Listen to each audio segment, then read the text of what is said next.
thank you for giving me the opportunity of coming along and saying just a few words. I just want to touch on a couple of numbers before I introduce the Mayor. And that is the government's aspiration to hit 300,000 units a year. This year, next year, well, basically into the foreseeable future in a sustainable way. Now that is a massive challenge for all of us in this industry. Last year, 217,000, and that was a really good year. Go back 4 years, you all know what I'm going to say, it was not far north of 125,000. I mean, we really were struggling. So to move to 300,000 is a real jump. And government has made it absolutely clear that they are looking for partners to work with to deliver those numbers.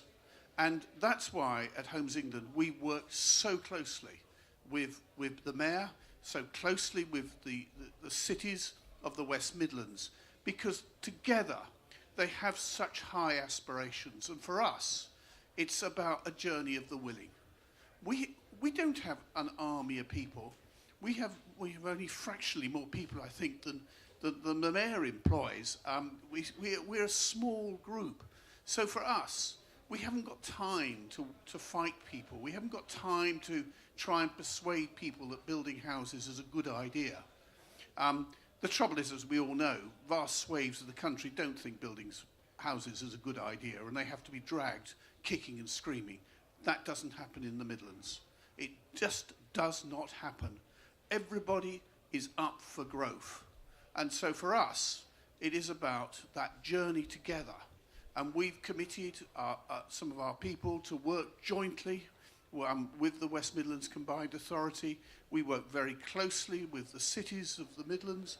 We are absolutely determined that we can deliver together large numbers of homes, and we've got total confidence that that can be achieved. And that's why I just want to add my voice to all the other people who've congratulated the Mayor, as I'm sure they have done, about his housing deal, the only housing deal that was announced yesterday. And that, I think, shows the influence that the West Midlands have on government. And that's very important, to have that kind of influence and to make things happen. So that 350 million, that's a heck of a good story. And of course, that's, some would say, the down payment, because I'm sure there's going to be lots more to come, because it is about ambition. So I'm really delighted to have had this opportunity. I'm also delighted to have had this opportunity of thanking the Mayor and to introducing him. I also want to just have a quick word about our other great partner, which is Mohid, who's sitting at the back there, and also the leader of Birmingham City Council, who I can't see, but I think is here somewhere, because they've also been fabulous. It's not just about one person, it's about this whole team, it's about everybody who wants to do this. So I've said my piece. I'm really proud to be here, really proud to support him, and could I please pass on to you, Mayor? You can indeed, Ed, and that's extremely generous. So I'll try to respond to what Ed has said, but the most important thing he said is this is all about teamwork. And one or two of the slides will reveal that, but it is genuinely so true if we're to achieve this. So I put a little slideshow together. We will run through it in our normal rapid way, talk about where this sits in the context of our renaissance, talk about our challenge and the ambition, shared ambition, and then what we are going to do to deliver it. So the context, of course, you know I love this slide, probably use it too much. It's always about leadership. West Midlands knows how to lead once, twice, and we're coming back to lead again.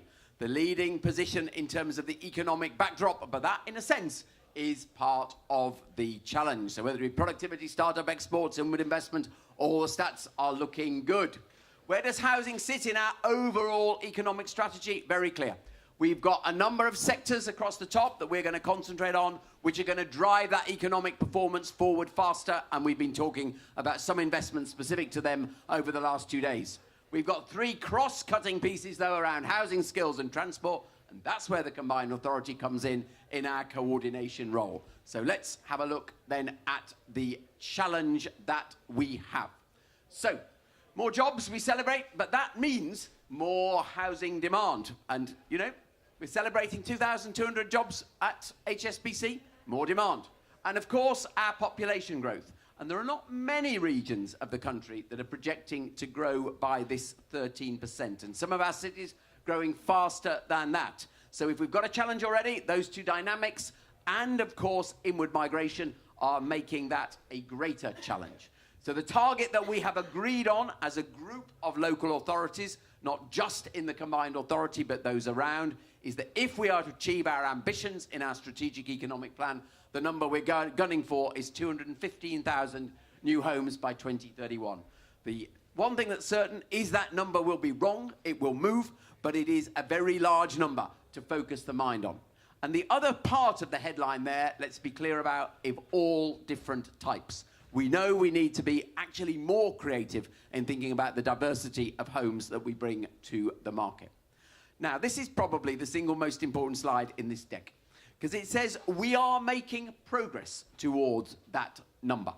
And it also says we've got a hell of a lot more progress to make. So as Eddie said, if you look back at the last few years, we have moved from a base of about 7,000 completions to a number of about 12,000 completions across the area. So that is incredibly good progress. But to hit that 215 number, we've got to sort of get to a number of about 18,000 per year. So we're looking at about a 50% growth rate on where we are. But I suppose you might say that's stretching, but given where we've come from, it is not completely unachievable. It feels as though it is within reach, it is realistic. But that's a very clear breakdown of what we have got to achieve. And of course, remember the other reason we've got to achieve it is some of our young people in particular are facing real challenges of affordability. I do love this headline from The Sun.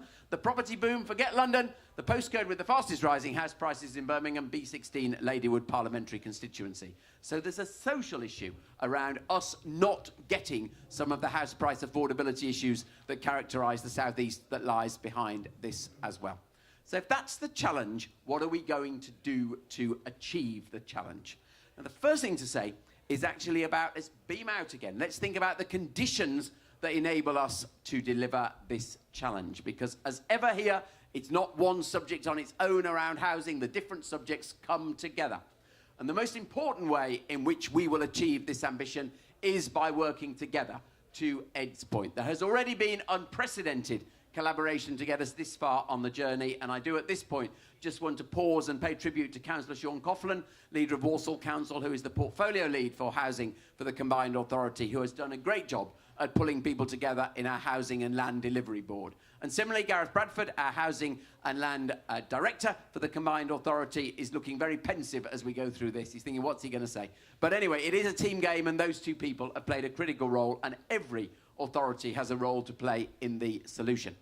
It's also got to be set in the context of our local industrial strategy. Again, we've got to concentrate on the generation of new economic activity and bring that together with transport investment, particularly to densen housing use along the new corridors. So one of the really encouraging features is we have, as we talked about yesterday, got a transport investment programme of about £5 billion to enable that ambition of densening use to become a reality across the different modes. And we have, of course, as well, got to tackle the skills issues that lie behind the economic challenge as well. And the simple way of thinking about it is when we get this right, all of those will come together and the housing need will come where the jobs are, where the skills are, and where the transport connectivity is provided. And I guess that the UK Central facility is probably the best example of where that can be brought together.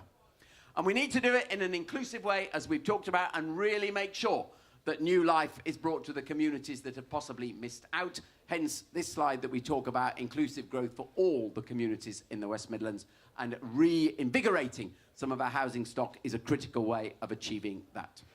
So bringing us right up to date, yesterday we heard from the Chancellor that he would be doing a housing deal with the West Midlands, and he announced £350 million of new money. And read my lips, it genuinely was new money, not a reheated announcement. And in terms of what was in that deal, first of all, and Wahid was particularly pleased to hear about this, there was a commitment to the support for the Commonwealth Games Athletes Village, which will, of course, be freed for housing for Brummie families after the Games themselves. So this is an enabling payment for the development of that village. He also talked about a 100 million land fund to be concentrated on the Walsall to Wolverhampton corridor. And I was particularly pleased of everything that this was within it, because this represented a political victory to actually get the acknowledgement from central government that addressing housing needs in the communities that perhaps had missed out, particularly over the last few years, and the whole issue of derelict industrial land, bringing that back to use. This, in a sense, is a brilliant example of that at play. So we will bring the train service back to Willenhall and Darlaston. We will use that uplift in values that comes around that and this fund to bring brownfield land back into use. And then we talked about a number of our growth areas across the region, and you can see they are split between 4 of our local authorities. So those two, the infrastructure investment will now be coming in to allow the private sector development to go ahead. An element of the announcement I was very excited by, and Ed played this down, but we do have the first commitment to joint working with Homes England and the WMCA. So a joint delivery team, and the advantage for the private sector, one single point of contact, shared locations, shared KPIs, I hope shared financing, but critically to make it easy for you to deal with the different agencies. So Ed, I'm very much looking forward to your team, and it's already growing in Birmingham, but your team joining us and delivering our ambitions together. And then we also talked, because there's got to be new innovative thinking in this, and there was support from the government yesterday for what we hope will be a new centre of excellence for brownfield remediation and construction skills in Wolverhampton at the Springfield campus. And you heard about that from the Wolverhampton team this morning. So critical that we think of new ways of doing things in this arena as well. Add all of that together, we're confident we can see more of this. The brownfield regeneration from this image of the Bilston Steelworks in the 1980s to this that you currently see, a brownfield land, and it's sort of crying out, isn't it? Crying out to this image of the garden village that the Black Country LEP is promoting. And we genuinely believe we now have the skills and the funding to bring this forward for high quality homes for communities. So, as in many other things, we have the drumbeat of progress, the drumbeat of expectation around us, around Coventry, around Birmingham 2022, and of course, high-speed rail. And I genuinely believe we are putting the components through the collaborative working together for you to be able to show that the West Midlands is the place that can lead in this housing revolution. The thing I'm utterly conscious of, though, it's our job to create those conditions. We believe we're doing it. It's the private sector's job then to step forward, along with some of the public sector schemes, such as the Wolverhampton Housing Partnership, and indeed the Birmingham model as well, to prove that we can lead to those numbers. So I hope you feel we're set in the right direction, and I look forward over coming MIPIMs to seeing the progress that we're making towards that graph. Thank you very much for your part in it.